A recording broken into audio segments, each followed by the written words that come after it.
my beautiful unborn babies of the universe, those souls of a masculine tendency, I tell thee, I will become the protector and commander of the foreskin.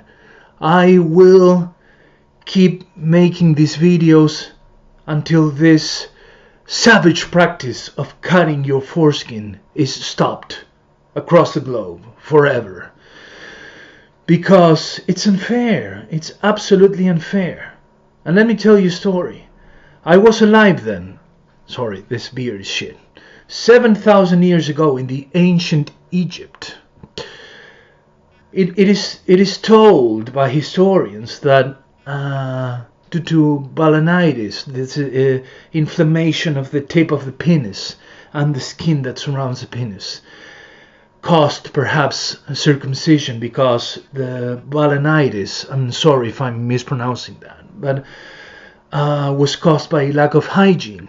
Lack of hygiene in a civilization that grew by a gigantic fucking river. Yeah? Okay. The more accepted theory, at least for me because I was there in one of my previous reincarnations, is bilharzia or schistosomiasis, which is a parasite.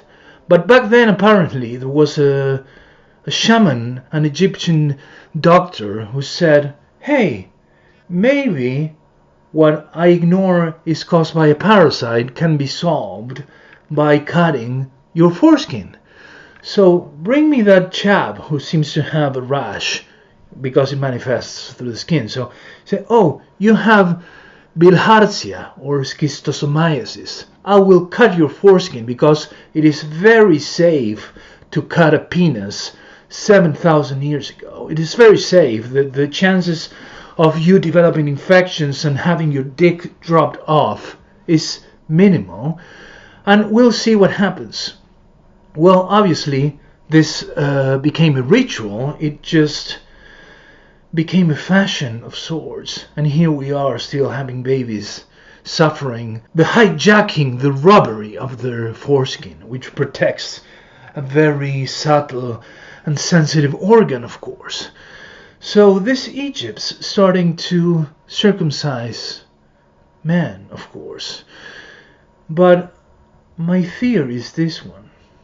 What if an emergency circumcision had to be done because, let's say, Abdul's dick got smashed by a rock? Yeah, it was a long dick and he was clumsy. So the rock falls on his foreskin, smashes it. An infection starts to happen, and then the doctor says, okay, I'm going to cut your foreskin because otherwise you're going to die or you're going to lose your cock.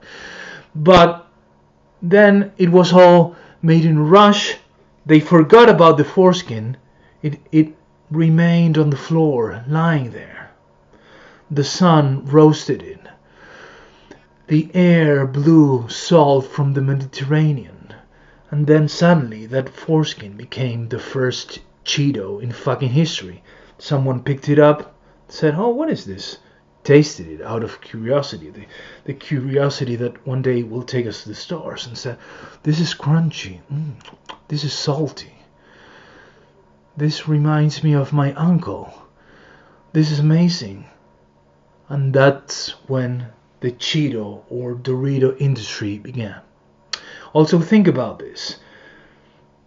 You have the Doritos, the Mexican nachos, they are in the shape of a triangle. What else has this shape? The pyramids in Egypt. The pyramids in Mexico. So there's a link, there's a clear link between those civilizations. And perhaps everything began with the foreskin. With just a neglectful doctor that forgot that first cut foreskin that became a Cheeto. And then they began because they said, hey man, try this. This is so fucking tasteful. Remember, Abdul's dick was big, so the foreskin probably was this big. So he shared with his fellow workers. And then this sort of urgency, this need to produce more got hold of them. And they started to circumcise for whatever reason. Like, you have a headache, come on, I'm going to cut the tip of your penis because this is going to solve your problems. vomits, cut the tip of your penis. You smash your foot on a rock, let me cut your foreskin. And in the meantime, they were creating this greedy industry of snacks, salty snacks.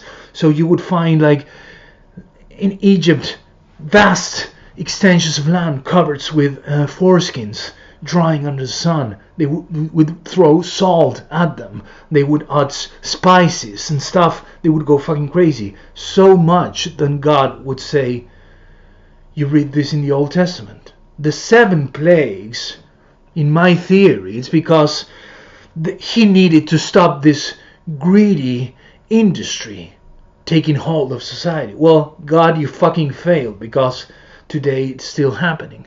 And I'm not going to mention that sort of tacky joke which during my younger years echoed in our ears when it said, what do they do with the foreskin of babies all around the globe? Well, they dispatch them to different locations where gay guys or just kinky people who like to chew on just foreskin, they ingested it as just a chewing gum.